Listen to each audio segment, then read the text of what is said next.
Welcome everyone to Wednesday night at the lab. I'm Tom Zinnan. I work here at the UW-Madison Biotechnology Center. I also work for UW Extension, Cooperative Extension, and on behalf of those folks and their other co-organizers, Wisconsin Public Television, the Wisconsin Alumni Association, and the UW-Madison Science Alliance, thanks again for coming to Wednesday night at the lab. We do this every Wednesday night, 50 times a year. Tonight's a special occasion because it's December 7th, 2016. It's the 75th anniversary of the attacks on Pearl Harbor. And for that occasion, which was this entry of the United States into World War II, it's a special event to be able to have the topic that we have tonight. Pearl Harbor, granted, was in the Pacific, and our talk tonight is from the European theater, but I think it's an appropriate way to mark the evening. We'll have 4 presenters tonight. I want to introduce first Leslie Eisenberg. She was born in New York City, went to high school in Long Island, got her undergraduate degree at SUNY New Paltz, and got her PhD at New York University. Second will be Charles Konsitzke. He's the Associate Director of the Biotechnology Center. He was born in La Crosse County, grew up near Camp Douglas, went to high school in Toma, and got his undergraduate degree at UW-La Crosse. And the first person to speak tonight will be Ryan Wubben. He was born in Champaign, Illinois, and grew up in Neenah. You're not conflicted.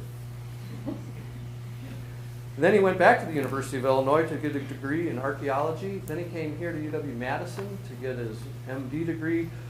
He's one of the folks in charge of the MedFlight program at the School of Medicine and Public Health, and he's going to start off our presentation tonight on findings with Fazekas. Please join me in welcoming Ryan Wubben to Wednesday night at the lab.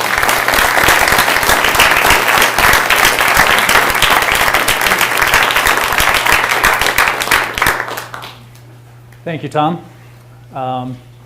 Tonight I'll be starting off with the first series of slides, and basically what I'll be doing is I'll be setting the stage for what comes next and how we found ourselves in a cornfield in France. Now imagine, if you will, it is the spring of 1944. England stands alone against Germany, and this is the view that someone in England, an aviator in England, would see. Basically, the Germans control the entire European continental coastline from Norway all the way down to the Spanish-Franco border. You are a young 22-year-old, you're a pilot, you've trained over the last year, and this is your mount. This is a P-47 Thunderbolt. You have spent the last year training, basically starting out in essentially a Piper Cub and working your way up through all the various types of airplanes to this, which is actually the biggest single-engine fighter used by any of the air forces during World War II. It is a massive beast, weighs about 20,000 pounds, and you'll see here in the corner, if it comes up, these are your weapons, and those will become important later on. There's 4 machine guns in each wing for a total of 8. It's a single-engine airplane, single pilot, and the aircraft that we were looking for is this aircraft right here. But overall, this is the situation.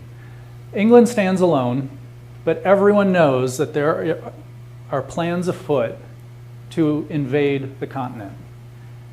Germany tried to invade England in the summer of 1940, which led to the Battle of Britain.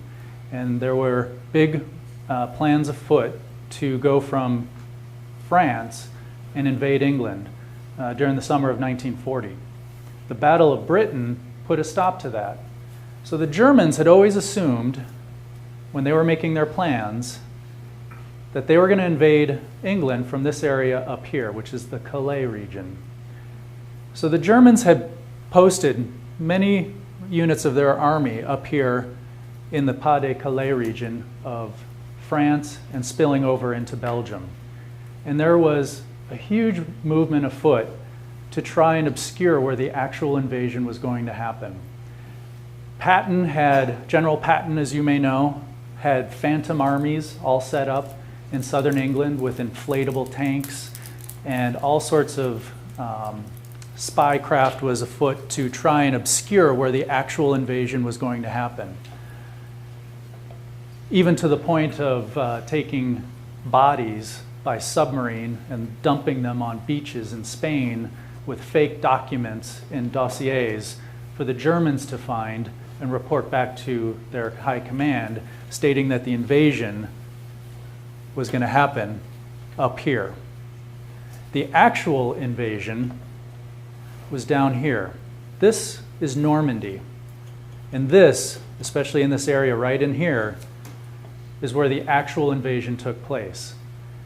But the whole effort that was going on in the late spring of 1944 was to try and obscure where the invasion was actually going to take place. So the Germans had many units up in this part of France. And there were daily raids going over into France to try and pin down those German armies in that part of France and gain control of the air from the Luftwaffe or the German Air Force and sweep them from the sky and basically prevent any movement of any troops in that area. So the Germans had to resort to doing any movement at night. These P-47s that I showed you in the previous slide were ranging far and wide on any good weather day. And that is presumably what was going on for our pilot in question. This actually is a map, a German map, as you can see at the top there, from 1940. And we were fortunate to get this from the Robinson Map Library here on campus.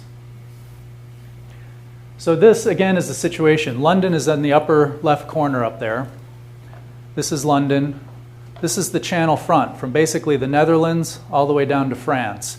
And the Germans had to keep armies, the Atlantic Wall and armies along that entire front to try and block any invasion of the continent that they knew was coming. So this, basically setting the scene, is all prior to D-Day. And as we zoom in a little bit, this is the narrowest point. This is the Straits of Dover, Dover on the left, Calais on the right. The Belgian border is very close, right in this area, here. So Lieutenant Fazekas was a member of the 22nd Fighter Squadron, which was a part of the 9th Air Force. The 9th Air Force was primarily tasked with ground support. They were ranging around all of Europe trying to keep the Germans pinned down, looking for trains, tanks, artillery, anything they could find and put that out of action. As you can see under the wing here, that's a bomb right there, along with their machine guns. And on any good weather day, they were sending fighters, bombers, reconnaissance planes to take photos for a variety of reasons, all crossing the channel to keep the Germans on their toes and obscure where exactly the invasion was going to come from. Many people know who the 8th Air Force was. The 8th Air Force were the heavy bombers going all the way into Germany to strike at the heart of German industry in Germany and Austria and so forth. That's the more famous units. These were more the grunts, doing the daily work of ground support. The day in question is about 9 days before D-Day, May 27, 1944, which was a Saturday. And if you look that day up, there wasn't a lot going on that day in the European theater. There was a huge raid by the 8th Air Force the next day, and there was actually the beginnings of a battle in New Guinea on the far side of the world. Now keep in mind at this point, the British had been in the war for almost 5 years. As Tom mentioned, we had only been in the war for about 2.5 years, starting this very night, 75 years ago, on December 7th. But on this particular Saturday, it was a good weather day, and our Lieutenant Fazekas, who was part of the 22nd Fighter Squadron, which was part of the 36th group,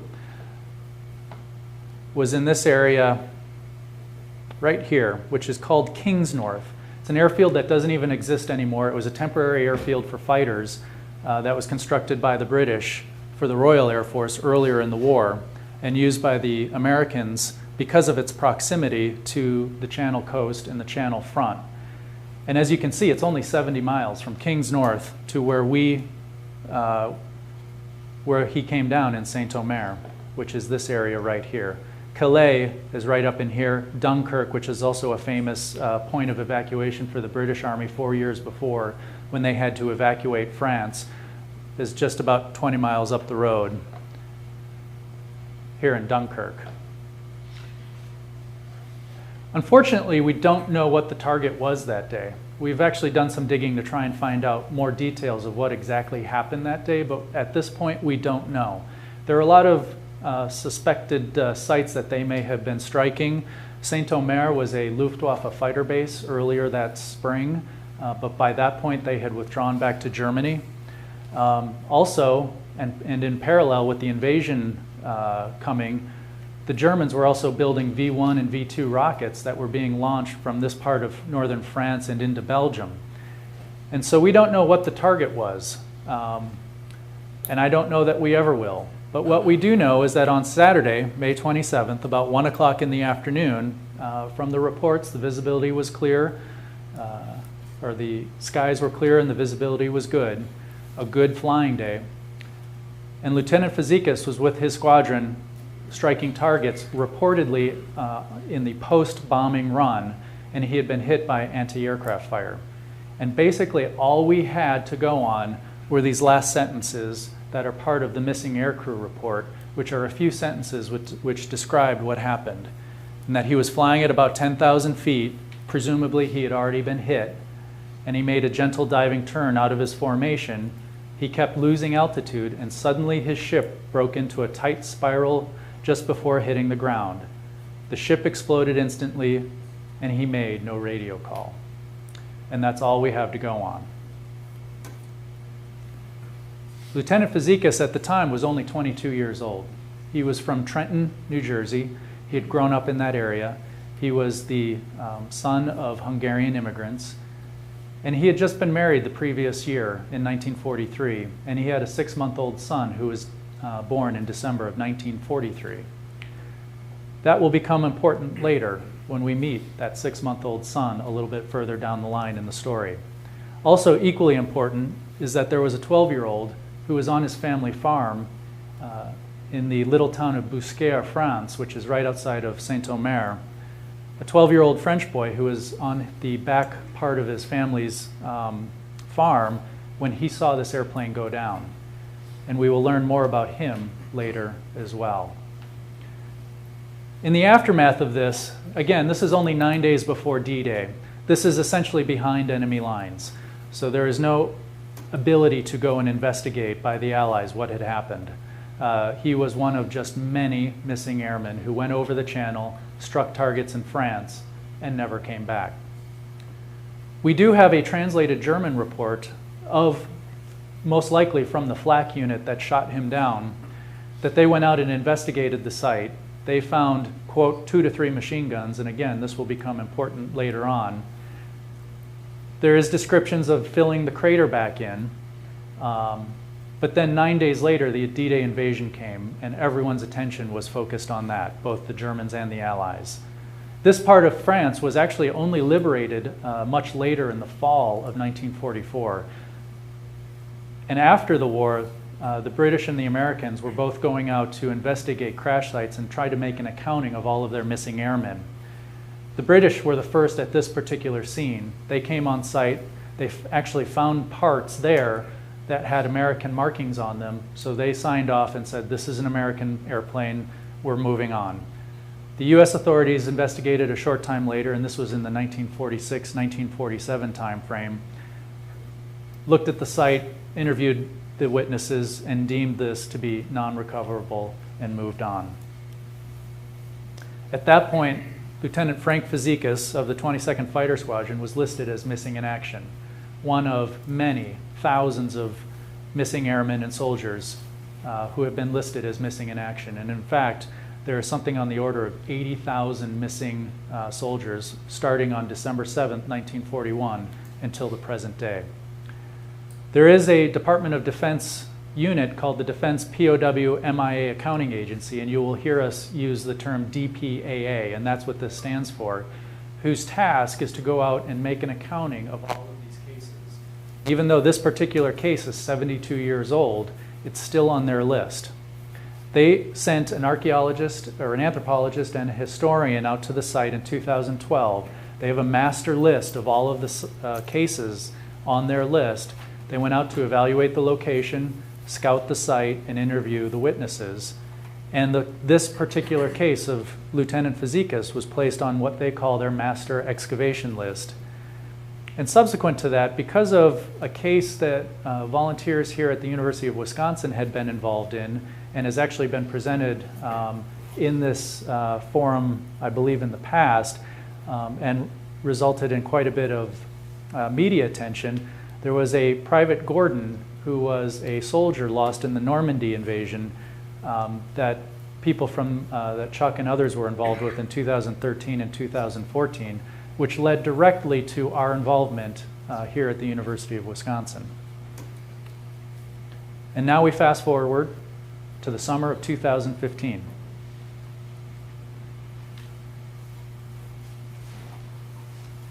Thank you for coming, everybody. So summer of 2015, July 1 through the 15th, we sent a scouting team to Usker, France. Actually, one of the scouts is here today, Sam Soderberg.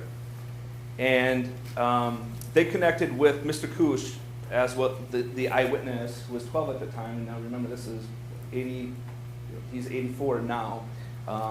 And he confirmed the location. He walked both Sam and Jed to the site, confirmed the location. Sam and Jed reviewed the area, and you could see kind of a decrease in the ground. So it looked like a highly probable successful recovery. And then, as Ryan stated earlier, Sam presented this September 2nd, 2015, here at Wednesday night at the labs, if you want to watch that video. So fast forward, December 2015, planning commences, and we start the recovery process, more of the administrative side of it. And we put a team together, which is roughly about 8 individuals from the University of Wisconsin-Madison. That includes faculty, staff, students, as well as two students from the VETS organization on campus here, as well as our Belgian World War I, World War II historian interpreter, Danielle Robrooks, who was definitely a crucial individual for this case because she put a lot of her own time and commitment into this. A lot of money was spent on her end, and she didn't ask anything from the University of Wisconsin-Madison. She was an absolutely great volunteer for this case. And then the application process begins. So we started planning the site. You can see here, this is the location that was described as the crash scene. And as Ryan said, it's northern France. So we sent a German unit, GGS Solutions and Geosciences, out of Germany up to northern France to scan the field. And as you can see,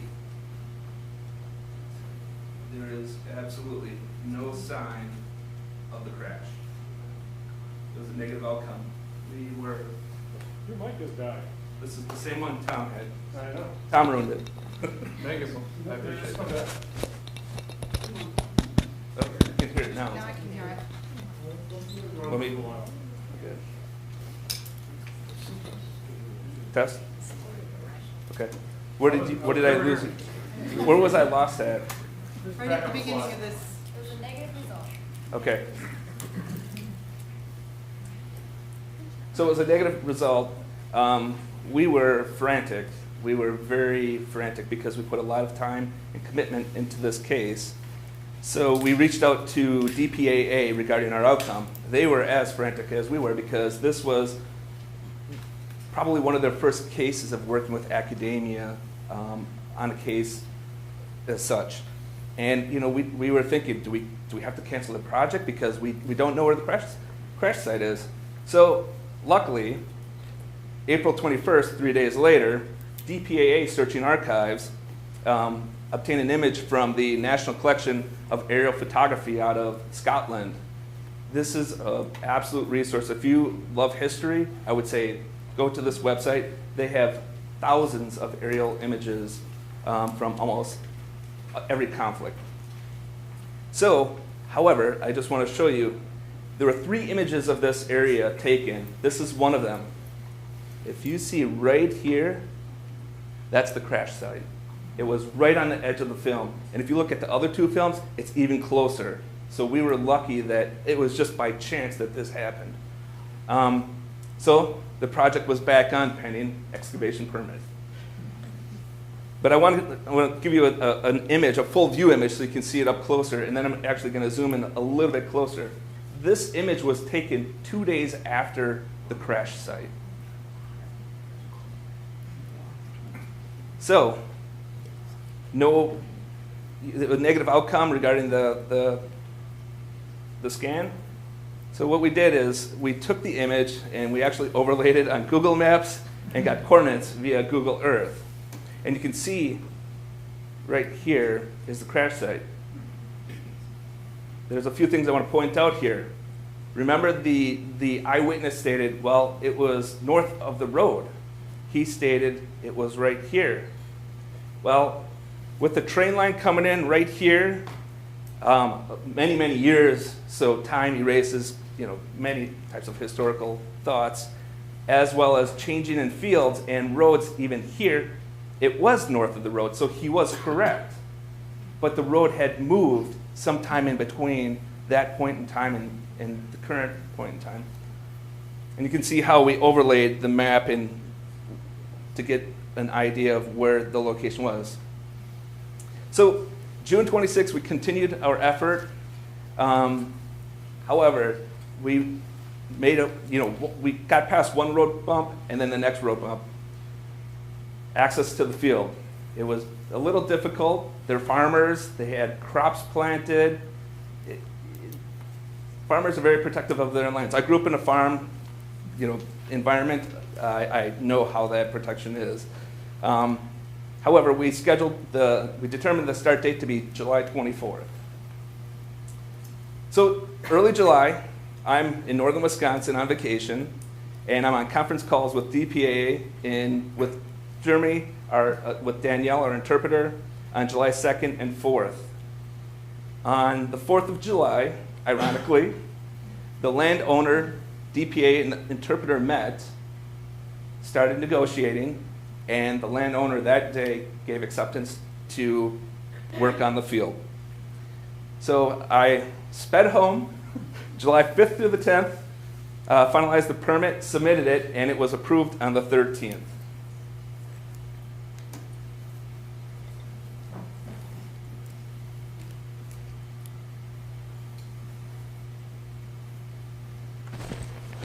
How's that sound? Good? Okay. Good evening, everyone. I have had the honor to work with an incredible group of people on this recovery. I am by training an archaeologist and a forensic anthropologist, but I've never worked on a military crash site. But I have to say that archaeological principles we all use, whether we're terrestrial archaeologists, maritime archaeologists, or military archaeologists, the principles are all the same. So we leave Madison on July 23rd, we get to France on the 24th, and we start in the field on the 25th. After meeting with the team, we had students coming in from Hawaii, we had students from UW-Madison, so we all convened at the hotel where we were staying. And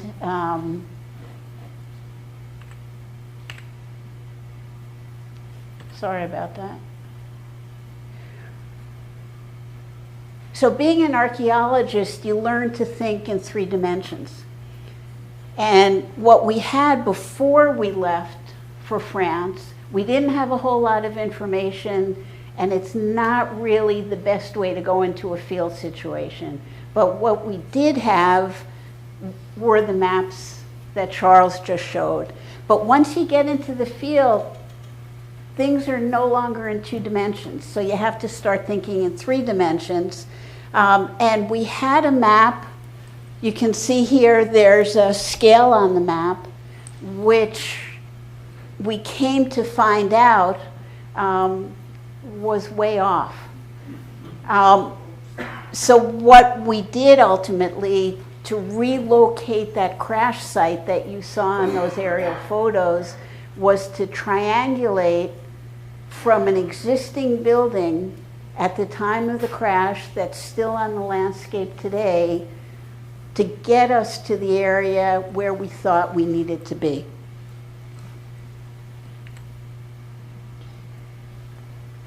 And hopefully, as a good archaeologist, I'm also a good anthropologist, which means you speak to people.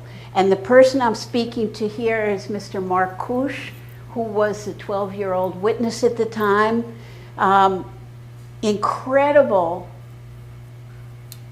how viable and fiable his memory was from 72 years previous.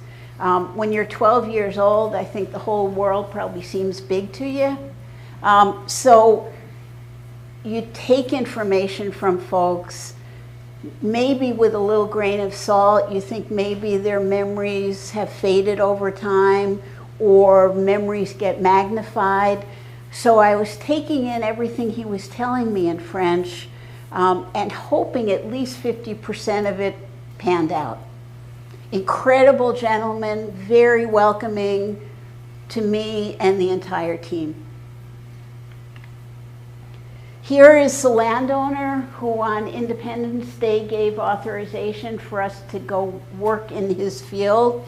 He lives down the road from Mr. Kusch, the initial witness. And just to give you some sense of scale, because archaeologists we live by scale and how big something is in relation to something else. So you can see Mr. Carton was not a small gentleman. The corn was even taller than he was, okay? So there are a couple of things we needed to do initially. One is to secure the location, because you don't just want anyone walking in. There are safety concerns. The fact that this was a potential military crash site. And you also don't want to expose the site to potential vandalism. Anytime, I grew up on the East Coast in an urban environment, but I've lived in Wisconsin long enough and have practiced archaeology in Wisconsin long enough to know that you don't have to be in a community for very long before everybody knows you're there and everyone knows what you're there to do. So we had a fence at the entrance of the road leading to the area we ultimately excavated, and we also had a post in French, their statutes saying that you can't excavate here without a permit and you cannot do metal detecting here without a permit. So we fulfilled our due diligence in terms of the French archaeological system who issued the permit to us to do this work. There's also logistics you don't think about. You need supplies. We didn't bring shovels, trowels, buckets, tarps, wood to make screens with us from the US. So we had the support of DPAA in the form of Master Sergeant Hudson, who came with a military historian, Dr. Michael Dolsky, from a base in Germany with all the equipment we would ever need, or almost all of it. And you don't think about it until you've been in the field and you've looked for a tall bush or a big rock. But when you have a team on site and you know you're going to be there for 3 weeks, you really need to think about the crew's comfort. And getting a porta potty on site was one of those things. I never thought my French would come in handy to need to order a porta potty, but it worked. So here we are on the afternoon of day 1 in the field. You see all this corn, the corn stalks that are down. We started to do that using Charles's farm technique of taking long sticks of wood and just walking and pushing the corn down. And at a certain point, we said, this is crazy. We know the heavy equipment operator is going to be here in 2 hours. Why don't we just let him do it? So that's what we did. So where are we so far? We're in an area where, according to the maps, we believe the plane came down. 72 years have passed. We learned from the early records that there was a crater that was created as a result of the crash. And what we also know is that the Germans filled in the hole.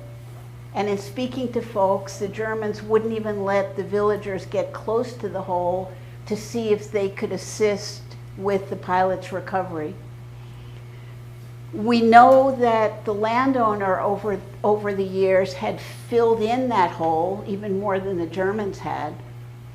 And we knew that this field had been farmed for years and years and years. So it's not like we go out there and still see a big hole or see any kind of burning. We just didn't know how deeply we would have to go to recover, to locate the area, and how deep we would have to go to ultimately recover what we came to do. Not the best view, but that's always the view that people take of me in the field. So the best way to do this really is to dig some exploratory trenches. And we did that with the assistance of a very skilled backhoe operator. If you've ever worked with these guys in France or the US or anywhere, you can point to a location and the edge of their bucket will go right down at that spot. And so the idea was to skim dirt off to see if there was any evidence of a soil color change. And what that means to us as archaeologists is that when you see a soil color change, there's been some disruption, whether it's cultural, made by humans, whether it's a rodent burrow, a rodent going through the soil, anything. We were looking for something to tell us we were in the right place. So we dug a bunch of these. And just to give you an idea, do you see these raised mounds of dirt here, here, there?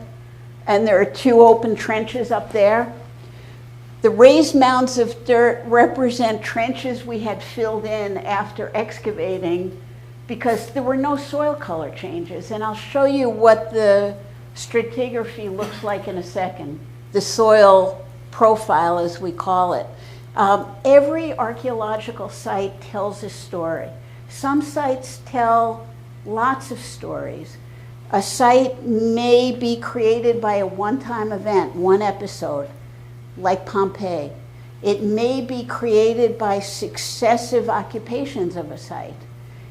In this case, we knew we were looking for one episode, and that's the crash of the P-47 with Lieutenant Fazekas aboard.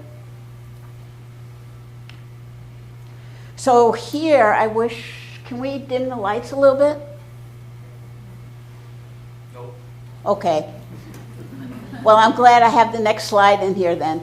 This is one of those exploratory trenches that we dug to see if in any of the walls of the trench we saw any soil disruption or a difference in color from what the normal soil profile or stratigraphy looks like.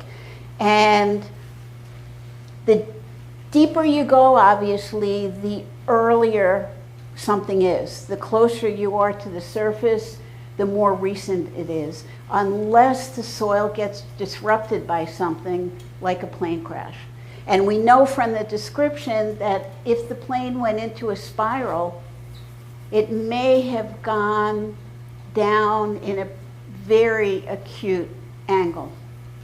When I first saw that image of the plane crash taken 2 days after the plane did crash, it kind of looked like there was a debris field, And so at that time, we were kind of talking it over. Does that tell you anything about the trajectory of the aircraft as it came in?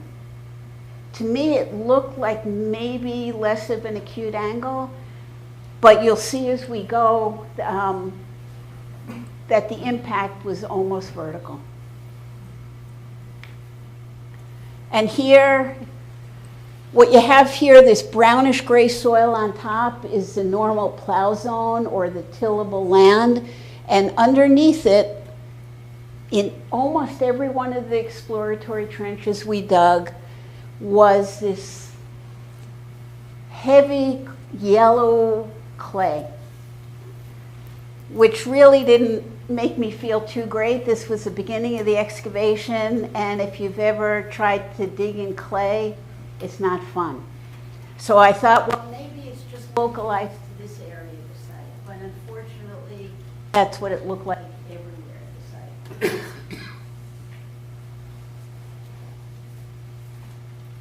So what you first, there are certain things you have to do to start. You need to set up a reference point from which everything gets measured. Like at a crime scene, if you watch those programs on television. Looks like we have a problem. No?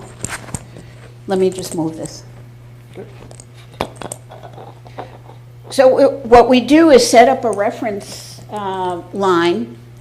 Everything is referenced to that line, east or west of it, and where along that line, if you find something along a north-south line, which is what this is. These, by the way, are two of the students who came from the University of West Oahu. So if we thought we had jet lag coming from the Midwest, they were in a bad way for a few days, but they smiled throughout all of it. So, as I mentioned, when you're working in a small community, within short order, everyone knows you're there and they know why you're there. And so while we did not want to give interviews, and Mr. Kush, the original witness, didn't want to give interviews, or the landowner, Monsieur Carton, didn't want to give interviews, we still made the papers. So clearly someone drove by the entrance of the site, took a photo. The top article talks about looking for the traces of the American soldier. The bottom one says American aviator dies the May 27th, 1944. His son would like to find him. So to say there was no pressure, and the fact that this was a pilot program with the University of Wisconsin and DPAA. If for some reason the plane wasn't there, we were going to do our best to document that. We were hoping for the other alternative, which was to locate the plane and, if we could, any remains of the pilot.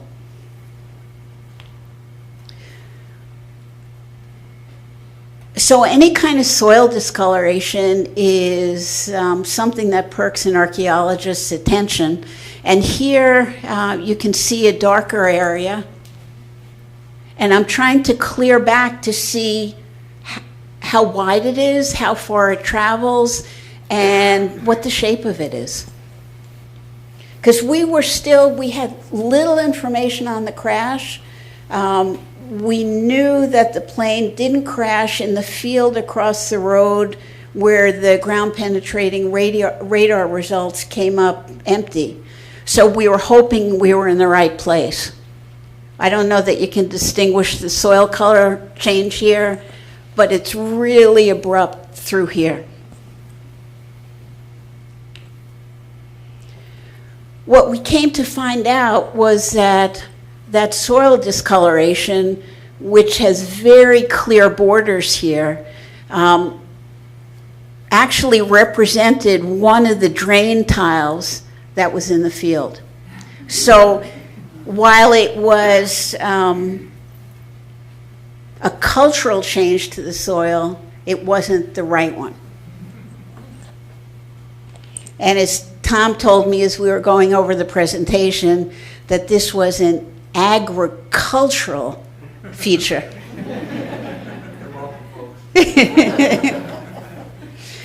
Here's a close-up. And what I'd like to call your attention to here are these blue flecks, both within the soil color change and outside of it. We began to see these blue flecks almost everywhere we worked. We didn't know what they represented. There was no clear pattern to how they were deposited or how they were patterned. Here's the drain tile. And we came across more of these discontinuities. But obviously, if you can use the trowel and the buckets as scale, this was not our crash site. So we did our best to keep the floors of the excavation units clean, because that helped us notice if there were any soil color changes. And it's what archaeologists do best. And at the end of every day, any area that we thought that might have promise as representing the crash location, we tarped whether or not there was rain in the forecast. We had a short period of time in the field, and as I said, no pressure, but we also didn't want the site to be vandalized, and often that happens when word gets out.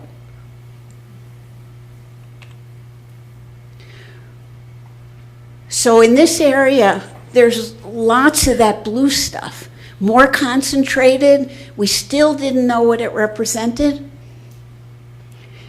And Kevin, this slide is for you because the shovels are pointed in the right direction. And here's a close-up of some of that blue stuff. It was almost like an ice blue color, almost looks like a glacier. But it was friable, it was everywhere. There were pockets of concentrations, and we still didn't know what it represented. We had a lot of dirt to move in a very short period of time. Not all of it could be moved by the heavy equipment operator because we needed in some areas to maintain more control over how much dirt was removed at one time. So this was a red letter day. We had a bucket brigade here. People were working really hard. And when you're digging through that clay, it's a lot of work. But we all had one focus, and that was to find the crash site. And then there was the day when Charles came up to me with a bone. His face was kind of white, even though the sun was shining brightly, and he kind of sheepishly hands it to me. And turns out it was animal bone. We found quite a bit of animal bone and other debris in the fill of what ultimately turned out to be the crater. So people don't throw clean dirt to fill in a hole. They throw in whatever they have in the field or whatever they want to get rid of. So we had broken ceramics. We had fragments of a Dutch pipe. And we had quite a bit of animal bone. We started also coming across large pieces of aluminum. Nothing diagnostic yet. And you can see on that tarp to the lower right of the photo, there were many, many, many pieces of fragmented aluminum.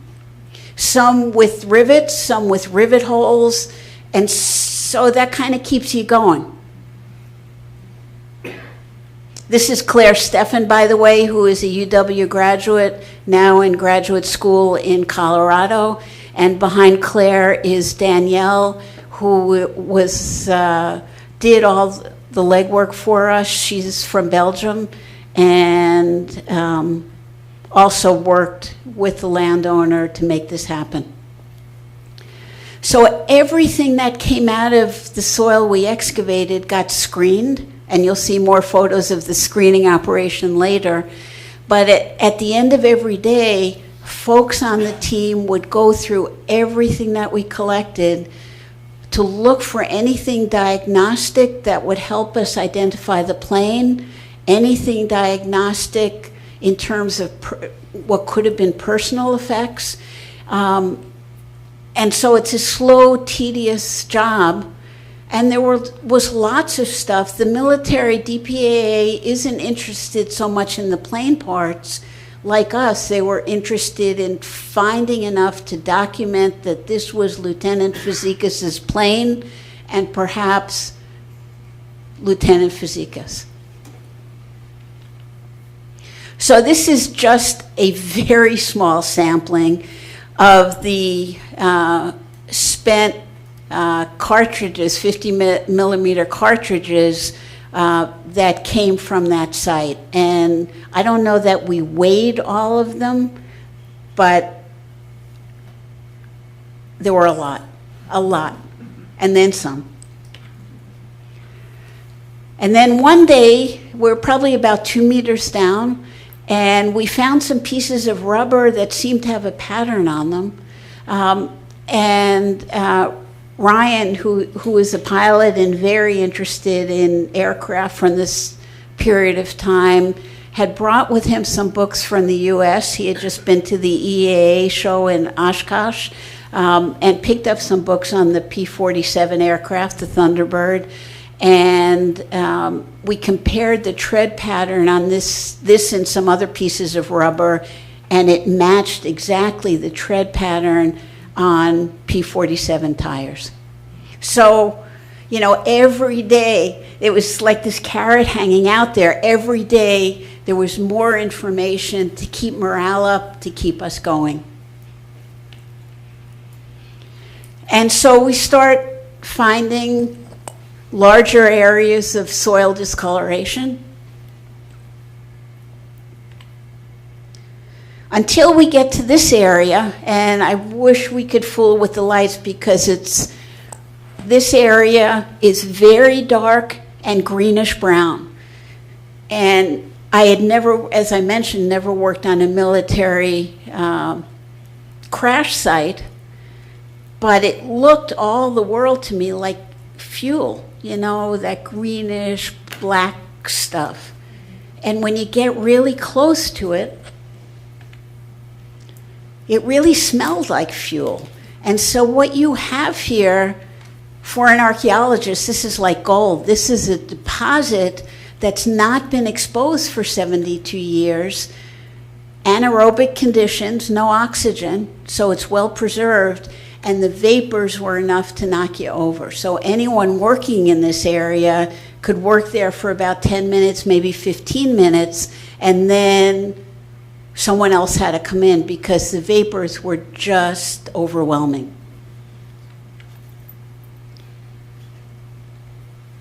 And so this is the area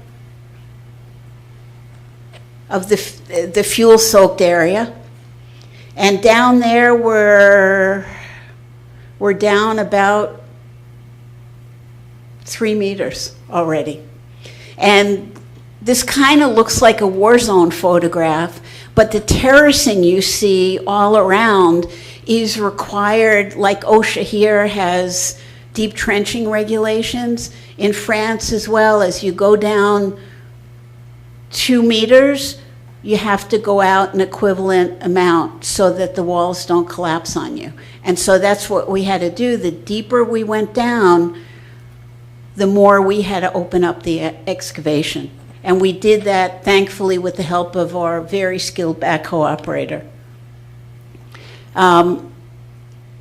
Again, the area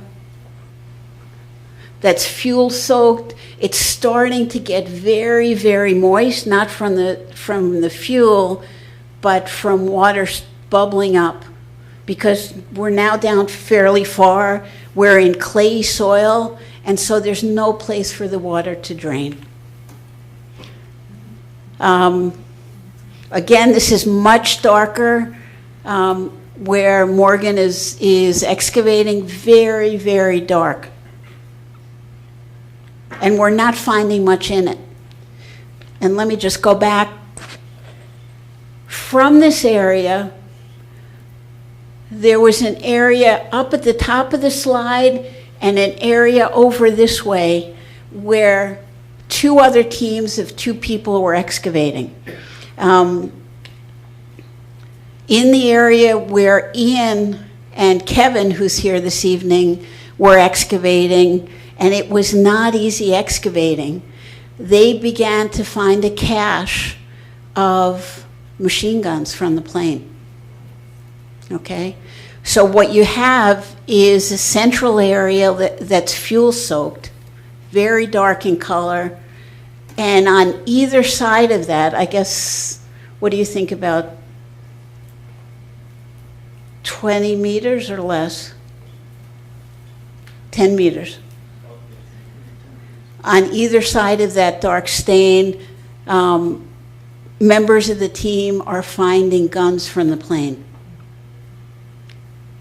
So at that point, we're all starting to feel really, really good. But at the same time, we're all starting to feel really, really good. There's this feeling that we're there, and this is a grave site. Anyone who excavates burials or works with human remains would not be human if they didn't have that sensibility about them. There was a lot of dirt to remove to get the guns out. Ultimately 6 of the 8 guns originally on the plane were recovered. 4 on the side that Kevin and Ian were working on, and 2 on the opposite side. Ian's a strong guy, and Kevin on the right-hand side looks fairly impressed with Ian's lift. But these guns weigh about 70 pounds apiece, okay? I learned a lot on this excavation, and one of those things is that each of these guns is numbered. And the numbers correspond to a particular plane, okay? So that's Ian on the left and Ryan on the right. They are doing their best to try and figure out where on that gun those numbers might be located. And so because we work in a connected world, Dr. Michael Dolsky, who is a military historian provided by DPAA, sent an email to Washington to find out where we should start looking on each of these guns for the numbers. We got the information. And here's one of those numbers, and Ryan, you can help me out, 918056, matches with Lieutenant Fazekas' plane. And there were other numbers that were cleaned off using a high power, pressure washer, but that would not obliterate the numbers on these guns. So at that time, we were able to recover 2 of the numbers. We didn't spend more time cleaning off the other guns, but we knew we had equipment from the plane. We had this fuel-soaked soil area. And let me finish my piece of tonight's presentation by introducing my colleague, Dr. William Belcher, who worked for a previous iteration of DPAA in Hawaii, who now teaches at the University of West Oahu and also works under contract from time to DPAA. His training is the same as mine. He is an archaeologist and a forensic anthropologist. And because a handful of us were leaving on August 11th and the rest of the team wasn't leaving until the 15th, he came to our site in France by way of Palau, Hawaii, where he lives, probably enough time to do his laundry. Then he got on another plane to take the reins from me at the Fazekas site.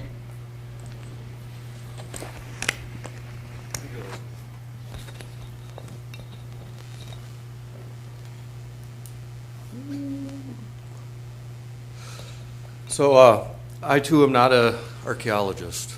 I'm a plant pathologist. I've worked in dirt before, but not this way. My role was to help be the UW person responsible after Charles and Ryan and Leslie left. And being a responsible person kind of made me laugh, but you had faith in me. If you hear somebody chuckling in the back, it's my wife. So here we were on Tuesday, August 9th. This is going to be a transition in a timetable. Bill Belcher's arriving. Frank Fazekas Jr. is arriving that afternoon also. Charles, Leslie, Ryan, and Sam will be leaving the site on August 10th, flying home on August 11th.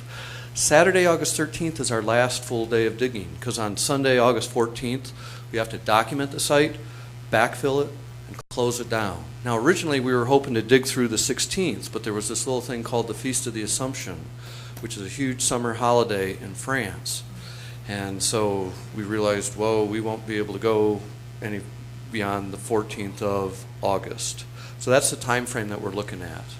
And on Tuesday, we knew we had machine guns with serial numbers. It was the right plane. Will we be able to find any human remains? On Tuesday, here was the advice that Leslie gave us, and I wrote it down in my little Wednesday night at the lab notebook. And she said, go carefully and slowly today. Everything at this level could have a human bone attached to it. It might only be fragments of bone. We can also look for fragments from a flight suit or personal effects such as a wallet. And watch out for the fumes from the fuel.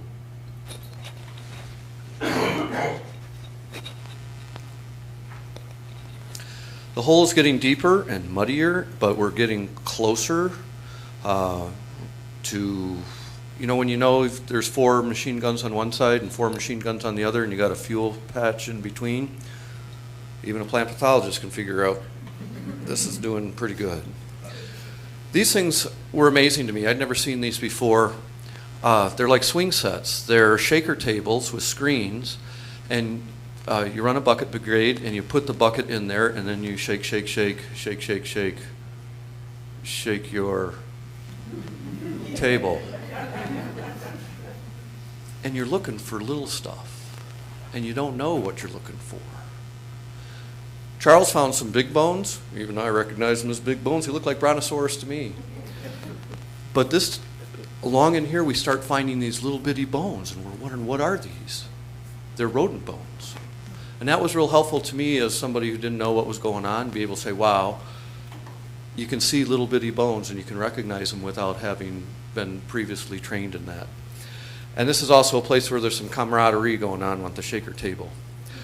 So Frank arrives at 3 o'clock in the afternoon on August 9th. We didn't know Frank. We didn't know how he was going to be like as a person. Didn't know much about him. The whole thing was when he arrives, we're going to give him some time just to be at the site. We all kind of withdrew, and he got to have a moment on his own there. Frank proved to be one of the most splendid people I've ever met, and that's one of the great stories of this project. Here's Frank looking at that table with Ella and Claire right and left, her center. This is Frank Jr. with Monsieur Couche. Frank gave Mr. Couche a model of the P-47 Thunderbolt. And in this little drawer right here, Mr. Couche later pulled that out and showed me this little Glengarry type cap. That was his dad's Army cap from 1916 when his dad was in a heavy artillery unit during the Battle of Verdun. So keep that in mind. Where we are is one of the most heavily fought over pieces of ground in that neck of the woods, and they've had lots of wars. Wednesday, August 10th. Luckily, we woke up to rain and more. And by the time we left the hotel at 9 to drive to the site, we got there and it was too wet. So we had to go and hang fire at the Café Marcel starting at 10 a.m. That's down in the town of Bousquet. When things let up a little bit, we went back to the dig, and in the drizzle and the mud, we got to screen the slop and the glop. This was the best part. This is Charles here. And this, let me see, there it is. This is Charles. This is Cafe in France. That's Frank Jr., the mayor, Ryan, the server. I'm looking at a newspaper. This is Leslie and Sam Soderberg. Sam, can you raise your hand again? Way to go. Whew. You saw this before. That's what I was reading at that cafe on the track of an American soldier. This is what we got to go back to the site to work with. It got deeper and muddier. And the other thing that Bill introduced when he arrived is this 2 meter by 2 meter quadrant system. So with this system, we started going down with walls defined by those strings. And you can see here is a 1 meter rod put in the picture to help with the documentation. The key thing in this picture is right there. That is a train à grande vitesse, TGV, that's going about 190 miles an hour. It's about 100 yards from the site. At least 4 of those ran by every week, kind of like high-speed trains here in Wisconsin.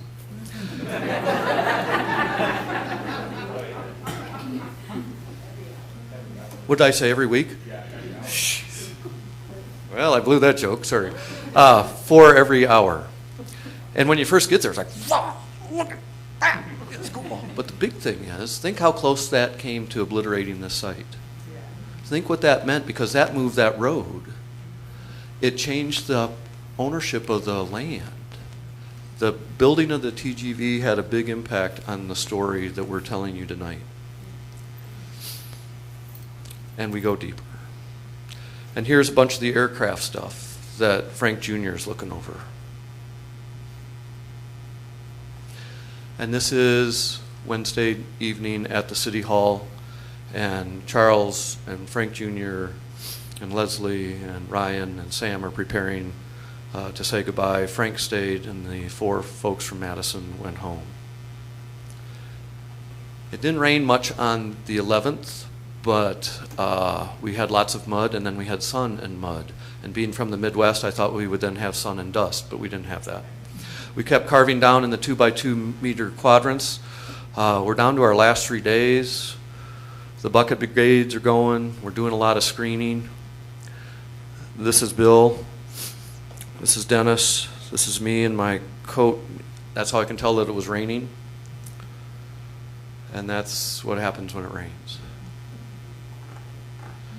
That's our friend the buckets. We have to screen every one of those. 15 minutes a bucket. And this is what screening looks like. These gloves were remarkable. I had 1 pair, I used them for the whole 12 days I was there. It's great screening glop. That's your happy site, until then you got to go down and dig some more and do another bucket brigade. And that's what that looks like. And that's bringing the buckets back up out of the hole to the screening area. And on some days and some places, that's what we got to screen.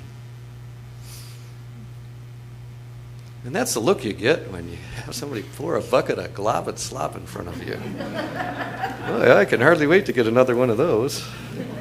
But you don't know what you're going to find in there.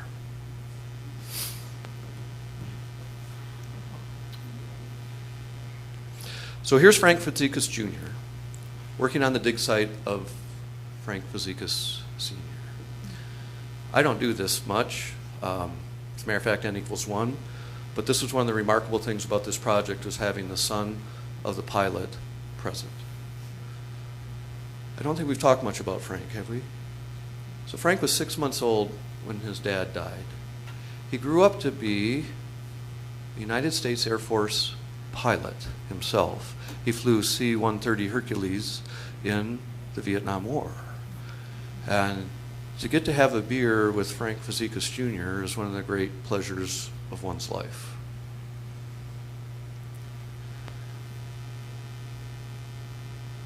And this is now Friday.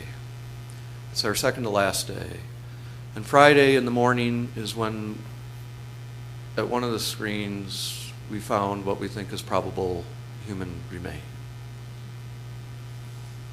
And this is a very big deal because, as the folks told us, you came, you didn't know exactly the right place, you figured that out. You dug, you figured out where the crash site was, you found the machine guns lined up with the serial numbers, and now on Friday you have found probable human remains. That's what you came to do. And we didn't have a whole lot of days left. This is Bill showing Frank Jr. a piece of pretty intact stuff from what we think is from the cockpit. Now this is a big deal because there's 9 big things that are likely to survive a crash. Correct me if I'm wrong. The engine block and the 8 machine guns. And we found 6 of the 8 machine guns, and the Germans took the other 2. So the fact that we were finding things from the cockpit meant that we might be getting close to the engine block. And if we're getting close to the engine block, we might be getting closer to probable human remains. So this is what it looks like now, going deeper. And Friday night, even though we had found probable human remains, that was something that we thought we should keep within the group. And this is the ceremony with the deputy mayor, the mayor, Frank Fazekas Jr., and Danielle. And he gave a remarkable, grateful speech. I'd like to thank my high school French teacher, Jim Higbee, because I could read the speech and realize as a former speechwriter, this guy was giving a pretty darn good speech. Danielle translated it for the Americans there. And then Frank rose and gave his speech in gratitude, and Danielle translated that from English into French. So this is a pretty powerful testimony for how the folks in this little village, in this region, and in France still hold great appreciation for people who came to their aid. Saturday was the last day to dig and screen. We were tired. I'd only been there 13 days. Other people had been there 22, 23 days. You had a high point from finding what you thought was probable human remains. It's your last day, you're tired, but you don't know what you're going to find yet. You can still keep digging deeper. I don't think we did not yet find the engine block. And the good thing is it was really sunny and gorgeous, and it's a lot easier. This is a sad photo. So for 10 days I looked at this swing set, and it was all set up and it was always ready to go. We never took it down. And at 3:30 on Saturday afternoon, we cut the straps. It's like breaking your weapon. It's like smashing your tool. This is signifying in some ways that we're done here. The next day, a few of us drove to Cassel, the big town nearby, to go to the gendarmerie. And there we transferred the ammo, the machine guns, and the possible human remains to the gendarmes. It's very interesting, the provenance, the keeping track of all this stuff, because the U.S. has its own forms, and we have metal seals with numbers punched in them, and we wrote all that stuff down, and then we also said, okay, now the French, what do you need to sign? And they gave us their French forms, and they sealed their stuff with sealing wax. I've never seen it except for in the movies. You know, you light a candle and the red wax comes down and you press that thing in there, and it's like, wow. And Cassel is a castle. It's geologically a cliff. It's a promontory. It's way up high. And you can see this huge sweep of French Flanders and into Belgium. That's where General Pétain had his headquarters in 1914 and 15 in World War I, because he had such a great view of the landscape. And it's a pretty good place to get a good sweep of history, too. You're not that far at Cassel from Agincourt and 1415, which we just marked 600 years ago last year. And it's amazing to be able to be part of that kind of project. On Sunday afternoon, Bill made the final measurements and took the drawings so that we could have a good idea of what we were leaving. We put a blue tarp down to delineate the how far we'd gone. That way when we cover this back up, and if we ever go back, we'll know that we've got to get real careful when we run into the blue tarp. And then Marcelin came with Cedric with the two backhoes, and they did the backhoe ballet, and they filled that place in. And so I'd like to end there with acknowledgments. I do want to point out, though, there are two 12-year-olds in this story. One is the 12-year-old Mark Kusch, who in 1944 watched this plane go down. And in 2016, there's 12-year-old Cedric, who is the Mozart of the craft. When Cedric, in 72 years, is 84, that'll be 144 years. And as an 84-year-old, he'll be able to go back to 2016 to Monsieur Kusch, who would go back 72 years. It's a remarkable two-generation span of direct history that that young man, someday we hope will be an old man, will be able to share with the folks in his town and in his family. And Charles, do you want to do the acknowledgments? I just want to acknowledge everybody who participated with this project. Sam Soderberg, Claire Steffen is in Colorado. Ian Tomascard, I was hoping was going to make it. He is just about ready to ship out for officers training with the Marines. And actually, Sam Soderberg just finished training to be an Air Force pilot here in Madison. So I'm happy to see him back. This is the first time I've seen him since he left. Kevin is a student still here. Could you put your thank you, Kevin. And then from the University of Hawaii, West Oahu, Ella Axelrod and Morgan Fernandez. DPAA, Dr. William Belcher, Dr. Michael Dolsky, Master Sergeant Dennis Hudson, Jamie Martindale from the Robinson Map Library within the Department of Geography. From the town of Bousquet, France, Mayor Marc Deely, who is right here, and Marcelin and Cedric, I cannot pronounce their last name. Thank you. Acknowledgements of the Kusch family, Mr. and Mrs. Kusch. As Tom and everybody stated, they were absolutely wonderful with open arms every day. They allowed us to eat on their patio, and they gave us drinks and cookies. Miss Danielle Robrooks, our civilian World War I, World War II historian and interpreter, as well as our photographer. That's why she wasn't in many of the pictures. She was taking a lot of the photos. And the site. And then just images of everybody.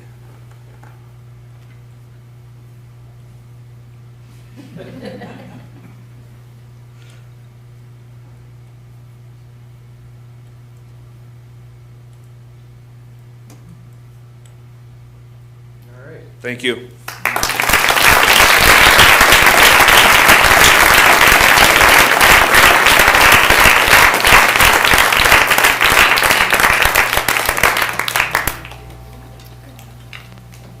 Questions?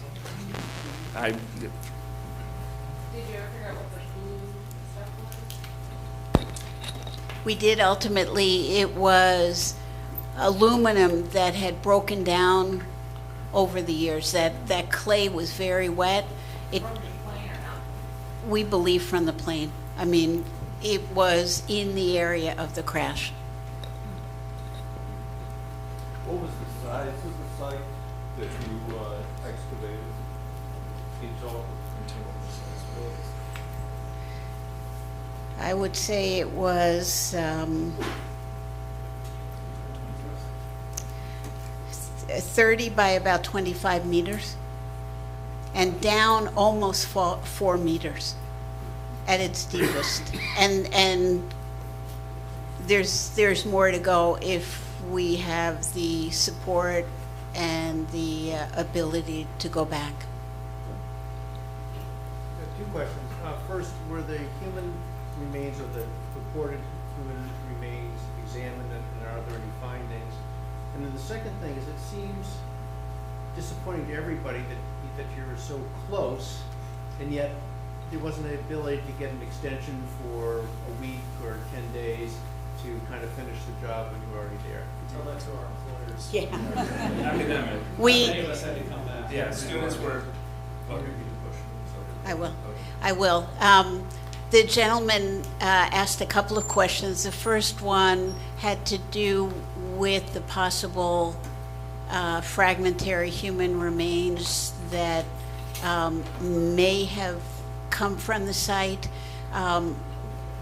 Those few remains were sent for DNA analysis. It's unclear whether those fragments will yield a DNA profile for a number of reasons. One is because they were very wet. The other is because they may have been exposed to heat, to combustion, before that crater was filled in. So there are lots of variables that could be at play for why or why not a DNA profile may be able to be generated from those fragments. So at this point, we're cautious in saying possible human remains, but you can imagine, given the speed at which that plane came in and the trajectory, that the remains, if we get a chance to go back and complete the recovery, that why those remains would be so fragmentary. The second question had to do with why we couldn't basically finish the job. Most of us went, while we were supported for per diem and housing and so on, and the plane fare, most of us took time out of our daily employment. I took 3 weeks of vacation to do this. Dr. Ryan Wubben took a little more than a week. Ryan has a pretty important position on campus as director of flight medicine. He also teaches clinically in the medical school. Chuck was able to do it on work time somehow. So the other piece of it is that the permit we received from the French government had a start date and an end date. So even if the remainder of the team who stayed on for 4 days after we had to leave, they could only have worked on site for another 2. Does that answer your question?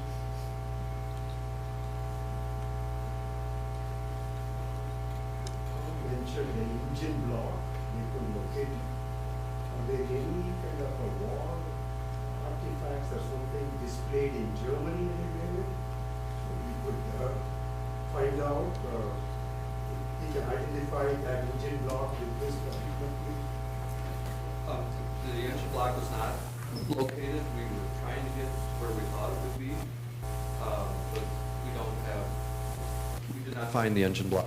Oh, the question I have is, did the Germans take it when they found it? Did the Germans take it when they found it? I don't think so, because we couldn't even find it. The engine block is still embedded in that clay soil. We believe it's probably another meter or two. We believe it's probably about another meter or 2 down in that black area, because it punched the ground like a sledgehammer, and it just, the force of it, it just, yeah, so it's further down. You mentioned that you had used the ground penetrating radar early at a site that was not the correct spot. Did you go back and do it again in this spot? And did it show anything? Do you want to answer? So the question was, we performed the GPR at the northern field, did we go and GPR the southern field? No, we could not due to timing, and our unit in Germany was already in Turkey, so they couldn't go. Also, the corn crops were growing, so the owners wouldn't allow us to GPR the field before we arrived. So it was, because the negotiations were still in process, we still didn't have rights to the field at that time.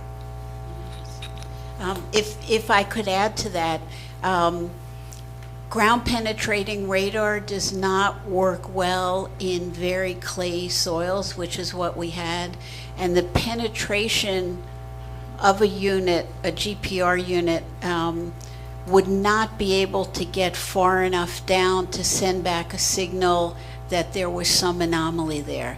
Even if the plane had been shallower, you still only get a signal that there's something in the ground, but GPR technology doesn't tell you what that is. I'm curious if the farmer was compensated for the yield loss he would experience. Roger, that's correct. Oh, repeat the question. The question was the landowner compensated for the crop damage? That was a yes. By DOD, Department of Defense. I have a question. What about using EM to try to find the knee of the metal?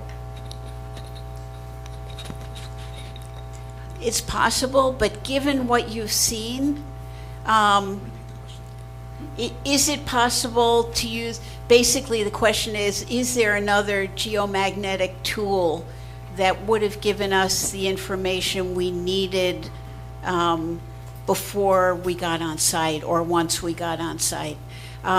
There was so much metal in that field that we would have gotten readings, but and the fact that the train came by 4 times an hour, I can tell you that even though you saw at the entrance to the road that led to the site, it said road closed in French.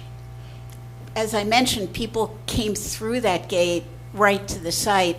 One of the people who came through that gate was a gentleman, very nice gentleman, who offered to help us by metal detecting at the site. And he spent a little bit of time with us. Don't tell anyone because I'll get arrested.